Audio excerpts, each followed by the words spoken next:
নমস্কাৰ সকলোকে স্বাগতম জনাইছো চেনেলটোৰ আকৌ এটা নতুন ভিডিঅ'লৈ সো আজিৰ ভিডিঅ'টোত আমি সাম্প্ৰতিক ঘটনা প্ৰবাহৰ এটা ইম্পৰ্টেন্ট টপিক G20 সামিট 2025 শেহতীয়াকৈ G20 সামিট অনুষ্ঠিত হৈছিল 2025 চনত তো ইয়াৰ বিষয়ে আমি এমসিকিউ হিচাপত লগতে কনসেপ্ট আৰু থিওৰি হিচাপত আমি ডিসকাস কৰিম গোটেই ভিডিঅ'টো সো ভিডিঅ'টো শেষলৈকে চাব very important টপিক হয় ইয়াৰ পৰা এই টপিকটোৰ পৰা দুটা কোৱেশ্চন আগন্তুক এক্সাম সমূহত সুধিব পাৰে গতিকে ভিডিঅ'টো শেষলৈকে চাব PDF খন আপোনালোকে লাষ্ট 11 মান্থস কারেন্ট অ্যাফেয়াৰ্সৰ বুকলেটখনত পাই যাব যত 1800ৰ অধিক এমসিকিউ আছে এই বুকলেটখনত এই বুকলেটখনৰ বিষয়ে ভিডিওটোৰ শেষত ভালকৈ কম এই বুকলেটখন পাৰচেজ কৰিব বিচাৰে আপোনালোকে এই নম্বৰটোত WhatsApp কৰি PDF খন পাৰচেজ কৰি ল'ব পাৰে কন্টেন্টত থকা এইখিনি গোটেইখিনি টপিক ইয়াতে ইনক্লুড আছে সো ভিডিওটোৰ প্ৰথমতে যেহেতু আমি G20 সামিটৰ বিষয়ে পঢ়িম তো G20 কাউন্ট্ৰি কিখনৰ বিষয়ে আমি প্ৰথমতে জানি লওঁ G20 এই গ্ৰুপটোত 20খন কাউন্ট্ৰিৰ এটা গট হয় কিন্তু কাৰেন্টলি ইয়াতে 21খন মেম্বাৰ আছে অৰ্থাৎ G20 গ্ৰুপটোত বৰ্তমান 21 জন মেম্বাৰ আছে এই মেম্বাৰশিপৰ 19খন কাউন্ট্ৰি আৰু দুটা ৰিজিয়নাল ইউনিয়ন মানে দুটা আঞ্চলিক সংঘ আছে 19খন কাউন্ট্ৰি আৰু দুটা আঞ্চলিক সংঘ তো 21 জন টোটাল মেম্বাৰস 20টা গ্ৰুপৰ 20খন দেশৰ এটা গ্ৰুপ আছিল আগতে কিন্তু 2023 চনত যেতিয়া ভাৰতত এই সামিট হৈছিল G20 সামিট হৈছিল 2023 চনত তেতিয়া আৰু এখন সংঘ এটা এড কৰা হৈছিল দা আফ্ৰিকান ইউনিয়ন তো 2023 চনৰ পৰা ইয়াৰ টোটাল মেম্বাৰ হৈছে 21টা আগতে 20টাই আছিল সো এতিয়া G21 বুলিও কোৱা হয় তো আফ্ৰিকান ইউনিয়নটো আটাইতকৈ নতুন হয় It is over this edition increased the total number of members from 20 to 21. Yete country kikhonor bikhoy dia ase. Next topic 2 hoise G20 summit jetu 2025 sonot hoise yate ki major kotha discuss kora hoise ki important kotha discuss kora hoise tinta session hoisile prothom session to topic 2 asile inclusive and sustainable economic growth leaving no one behind মানে কি কৈছে সৰ্বাঙ্গীন আৰু sustainable মানে কি বহনক্ষম অৰ্থনৈতিক বৃদ্ধি কাকো পিছত এৰিব নালাগে এটো আছিল টপিক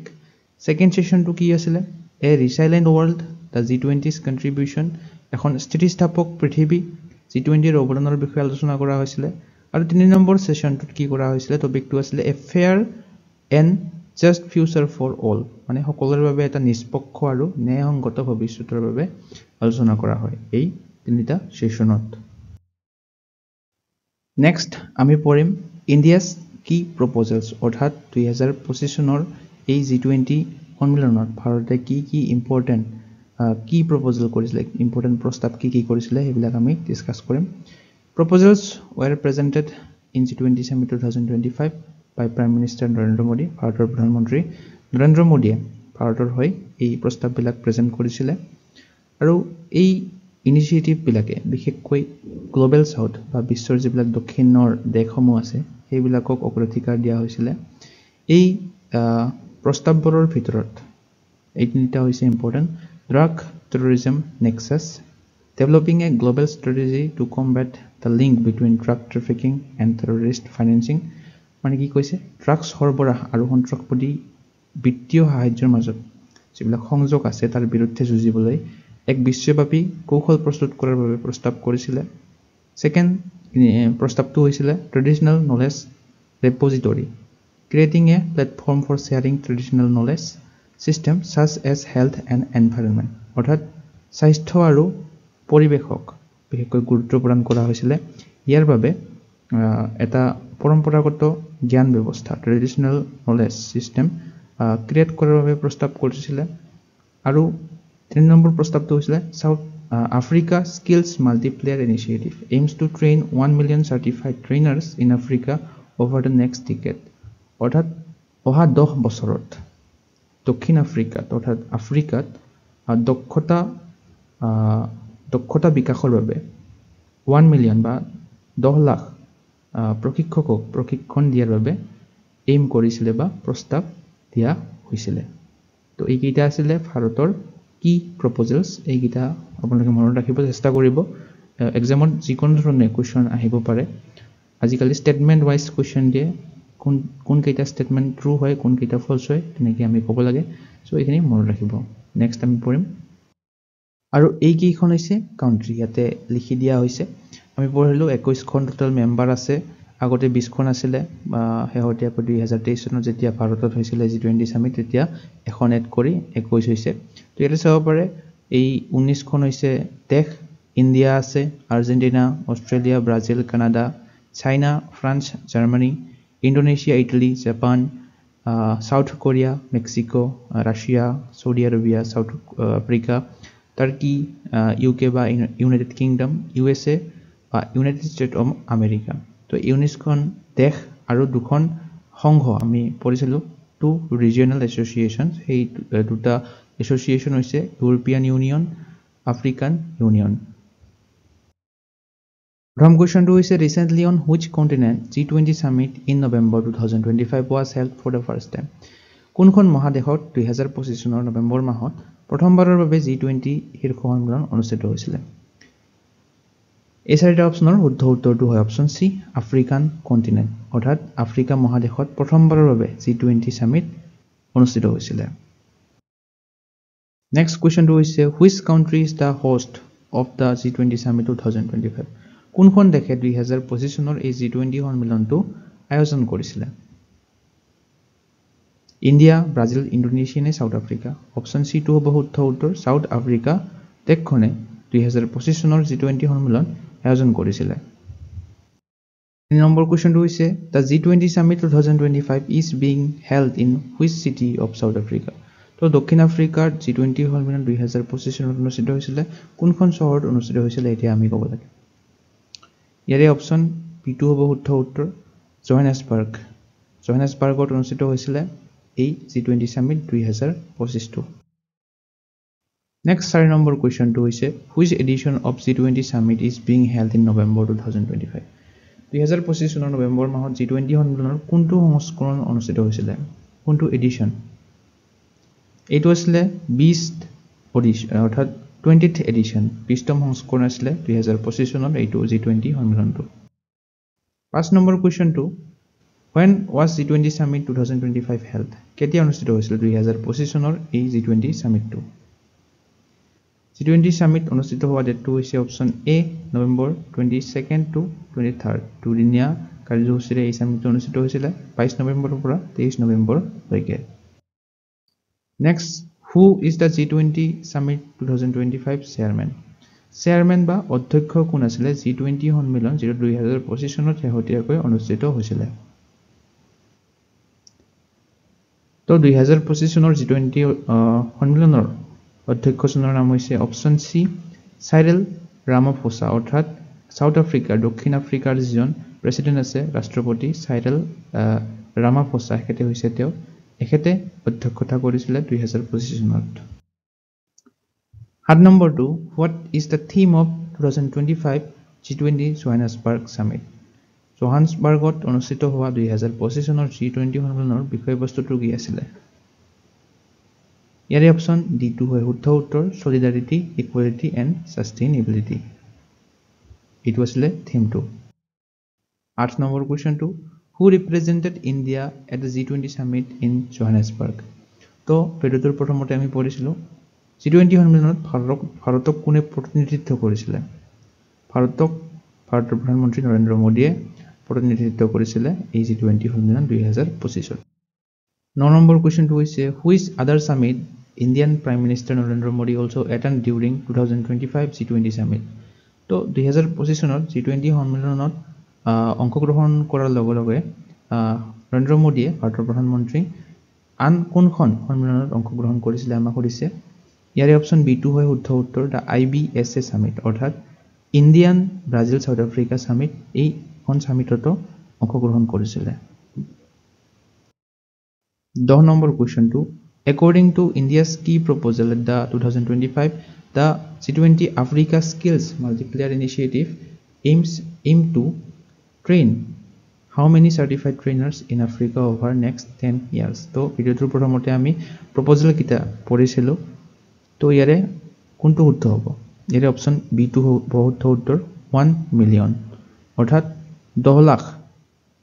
লাখ প্ৰশিক্ষকক প্ৰশিক্ষণ দিয়া হ'ব অহা 10 বছৰত নেক্সট কুৱেশ্যনটো হৈছে G20 Global Traditional Knowledge Repository proposed by India is intended for cataloging and sharing traditional knowledge systems related to what fields? তো ভাৰতৰ দ্বাৰা প্ৰস্তাৱিত G20 বিশ্ব পৰম্পৰাগত জ্ঞান ভাণ্ডাৰৰ উদ্দেশ্য হৈছে কোনবোৰ ক্ষেত্ৰৰ সৈতে সম্পৰ্কিত পৰম্পৰাগত জ্ঞান প্ৰণালী তালিকাভুক্ত আৰু ভাগ বতৰা কৰা অপশ্যন ডি টু হয় শুদ্ধ উত্তৰ হেল্থ এণ্ড এনভাইৰনমেণ্ট তো ভিডিঅ'টোৰ প্ৰথমতে আমি প্ৰপ'জেল কেইটা পঢ়িছিলোঁ তাতে আমি পঢ়িছিলোঁ হেল্থ আৰু এনভাইৰনমেণ্টৰ ওপৰত বিশেষকৈ গুৰুত্ব প্ৰদান কৰা হৈছে নেক্সট কুৱেশ্যনটো হৈছে what is the primary objective of G20 group অৰ্থাৎ এই যিটো G20 গোট আছে ইয়াৰে মূল উদ্দেশ্য কি অপশ্যন সি টু হয় শুদ্ধ উত্তৰ promoting international economic cooperation and financial stability অৰ্থাৎ আন্তঃৰাষ্ট্ৰীয় অৰ্থনৈতিক সহযোগিতা আৰু বিত্তীয় স্থিৰতা বৃদ্ধি কৰা হৈছে এই G20 গোটটোৰ মূল উদ্দেশ্য কুৱেশ্যনটো হৈছে when was the G20 group established G20 গ্ৰুপসমূহ কেতিয়া প্ৰথমবাৰ স্থাপন কৰা হৈছিল অপশ্যন এ হ'ব শুদ্ধ উত্তৰ 1999 চনত G20 গ্ৰুপসমূহ এষ্টাব্লিছ হৈছিল আৰু ইণ্ডিয়াও 1999 ত জইন কৰিছিল নেক্সট কুৱেশ্যনটো হৈছে where is the official headquarter of G20 located G20 ৰ আনুষ্ঠানিক মুখ্য কাৰ্যালয় ক'ত অৱস্থিত অপশ্যন ডি টু হয় শুদ্ধ উত্তৰ there is no headquarter অৰ্থাৎ G20 ৰ কোনো পাৰ্মানেণ্ট হেডকোৱাৰ্টাৰ বা মুখ্য কাৰ্যালয় নাই Next question. G20 member countries represent approximately what percent of world GDP or global gross domestic product? G20 সদস্য দেশসমূহে বিশ্বৰ মুঠ ঘৰুৱা উৎপাদনৰ প্ৰায় কিমান শতাংশ প্ৰতিনিধিত্ব কৰে? অপশ্যন ডি টু হয় শুদ্ধ উত্তৰ 85%, 85% GDP ৰ প্ৰতিনিধিত্ব কৰে। Next question. How many total members countries and regional unions are currently in G20? তো ভিডিওটোৰ প্ৰথমতে কৰিছো আৰামছে পাৰিব কুৱেশ্যনটোৰ এনসাৰ হয় অপশ্যন ডি 21 21খন সদস্য আছে 21জন সদস্য আছে দেশ 19খন আঞ্চলিক সংঘ দুটা 19খন দেশ আঞ্চলিক সংঘ দুটা Next question under which country's presidency was African Union made a permanent member of G20 in 2023 তো এইটো আমি পঢ়িছো অৰ্থাৎ আফ্ৰিকান ইউনিয়নক কেতিয়া এড কৰা হৈছিল G20 ত যেতিয়া ভাৰতত অনুষ্ঠিত হৈছিল ইণ্ডিয়াৰ অনুষ্ঠিত যেতিয়া হৈছিল 2023 চনৰ সামিটটো G20 সামিটটো তেতিয়া আফ্ৰিকান ইউনিয়নক স্থায়ী সদস্য হিচাপে এড কৰা হৈছিল next question what is troika in G20 G20 troika টোৱে কি বুজায় ইম্পৰ্টেন্ট হয় কোৱেশ্চনটো ইয়াৰে শুদ্ধ উত্তৰটো হয় option A the group of consisting of current former and upcoming chair countries অৰ্থাৎ যেটো হৈ গৈছে লাষ্ট ইয়াৰ আৰু যেটো কাৰেন্ট ইয়াৰত হৈ আছে আৰু যেটো নেক্সট ইয়াৰত হ'ব এই তিনিখন দেশৰ কটুক ট্ৰইকা বুলি কোৱা হয় G20 সো বৰ্তমান নেক্সট কোৱেশ্চনটোত পৰে which countries are included in G20 troika for the 2025 cycle তো আমি ট্ৰইকা কি ইয়াৰ আগৰ কোৱেশ্চনটোত পঢ়িলো এতিয়া সুধি আছে যে 2025 চনৰ বাবে কোন তিনিখন দেশ ট্ৰইকাত অন্তৰ্ভুক্ত কৰা হৈছে অপশ্যন ডি টু হয় শুদ্ধ উত্তৰ Brazil south Africa United state অৰ্থাৎ ব্ৰাজিল 2024 ত হৈছিল ইয়াত G20 সামিটটো নেক্সট 2025 ৰ সামিটটো সাউথ আফ্ৰিকাত হ'ব হৈ আছে 2025 চনটো আৰু 2026 চনত এই ইউনাইটেড ষ্টেটত হ'ব আৰু এই তিনিখন দেশক একেলগে ট্ৰইকা বুলি কোৱা হয় Next question. G20 member countries represent approximately what percent of world's population? জনসংখ্যাৰ বিশ্বৰ জনসংখ্যাৰ প্ৰায় কিমান শতাংশ প্ৰতিনিধিত্ব কৰে G20 সদস্য ৰাষ্ট্ৰসমূহে অপশ্যন সি টু হয় শুদ্ধ উত্তৰ 2/3 2/3 প্ৰতিনিধিত্ব কৰে নেক্সট কোৱেশ্চনটো হৈছে in which of the following groups are the all four countries members of G20 অৰ্থাৎ চাৰিটা অপশ্যন দিয়া আছে ইয়াৰ কোনটো অপশ্যনৰ গতিকেইখন দেশ G20 ৰ সদস্য হয় ইয়াৰে অপশ্যন বি টু হয় শুদ্ধ উত্তৰ Argentina Mexico south Africa and Turkey এই চাৰিখন দেশ G20 ৰ সদস্য হয় Next 22 নম্বৰ কুৱেশ্যনটো হৈছে which country will host G20 summit 2026 কোনখন দেশে 2026 চনত G20 সন্মিলন আয়োজন কৰিব জাপান ব্ৰাজিল চীন নে আমেৰিকা যুক্তৰাষ্ট্ৰ অপচন ডি টু হয় শুদ্ধ উত্তৰ ইউনাইটেড ষ্টেট অৰ্থাৎ আমেৰিকাই 2026 চনত G20 সন্মিলন আয়োজন কৰিব 23 নম্বৰ কুৱেশ্যনটো হৈছে which countries form the global south region for chairing the G20 summit for the fourth consecutive time from 2022 to 25 or 2022 চনৰ পৰা 2025 চনলৈকে কোন কেইখন দেশে একেৰাহে অৰ্থাৎ আমাক হজাব কৈছে কোন কেইখন দেশে কনজিকিউটিভলি সামিট হোষ্ট কৰিছে অপচন বি টু হয় শুদ্ধ উত্তৰ Indonesia India Brazil south Africa অৰ্থাৎ 2025 চনৰটো সাউথ আফ্ৰিকাত হৈ আছে 2024 চনৰটো ব্ৰাজিলত হৈছিল 2023 চনৰটো ইণ্ডিয়াত হৈছিল 2022 চনৰটো ইণ্ডোনেছিয়াত হৈছিল next কোৱেশ্চনটো where was 2024 G20 summit held 2024 চনৰ G20 সন্মিলন ক'ত হৈছিল 2024 চনৰটো হৈছিল অপচন ডি ব্ৰাজিলৰ Rio D জেনেইৰোত Next question, what was the theme of 2024 G20 summit in Brazil? Brazil অনুষ্ঠিত 2024 চনৰ G20 সন্মিলনৰ বিষয়বস্তুটো কি আছিল? তো 2024 চনৰটো আমাক সুধিছে। অপচন ডি টু হ'ব শুদ্ধ উত্তৰ building a just world and a sustainable planet. আৰু 2025 চনৰটো এইটো অলপ আগতে আমি পঢ়িলো সলিডাৰিটি ইকুৱেলিটি এণ্ড সাষ্টেইনেবিলিটি। 26 নম্বৰ কোৱেশ্চনটো হৈছে in which city was G20 summit 2023 held in India? ভাৰতত 2023 চনত G20 সন্মিলন হৈছিল তো ভাৰতৰ কোনখন চহৰত হৈছিল